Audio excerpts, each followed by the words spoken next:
Hi friends, இன்றைக்கி Saturday morning தான் நமக்கு லஞ்ச் பேக் பண்ணுற வேலையெல்லாம் கிடையாது. அதனால் ஒரு வாக்கிங் போயிட்டு வந்துட்டேன். அடுத்து ஹேர் கேர் தான். ஸோ வீக்கெண்டில் தான் டைம் கிடைக்கும். அதனால் ஹேர் கேர் அந்த வீக்கெண்டாக பார்த்து வச்சுக்குவேன்.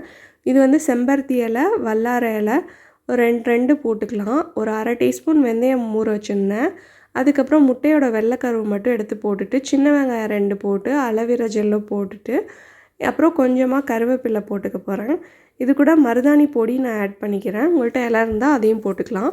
நல்லா அரைச்சிட்டு வந்தாச்சு. இதை ஹேரில் போட்டு ஒரு 1/2 அன் ஹவர் டு 1 ஹவர் வச்சுக்க போகிறேன். இல்லைனா சளி பிடிச்சிரும் எனக்கு. அதனால தான் 1/2 அன் ஹவர் எல்லாமே கம்மியாக போட்டுக்குவேன். இல்லைனா சளி பிடிச்சிரும்னு சொல்லிவிட்டு.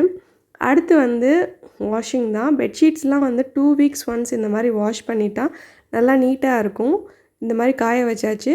அடுத்த ரவுண்ட் வாஷிங் பேபியோட கிளாத்ஸ்லாம் எப்போவுமே தனியாக தான் வாஷ் பண்ணுவேன். எல்லோடையும் மிக்ஸ் பண்ணிடாமல் நீட்டாக இந்த மாதிரி பேபி டிட்டர்ஜென்ட் போட்டு, அது கூட கொஞ்சமாக டெட்டாலும் சேர்த்துக்குவேன்.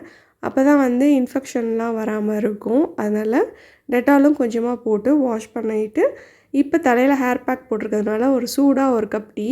பாருங்கள், வீட்டில் எல்லா டாய்ஸும் சிதறி கிடக்கு. இது கம்மி இன்றைக்கி, இல்லைன்னா கால் வைக்கவே இடம் இருக்காது.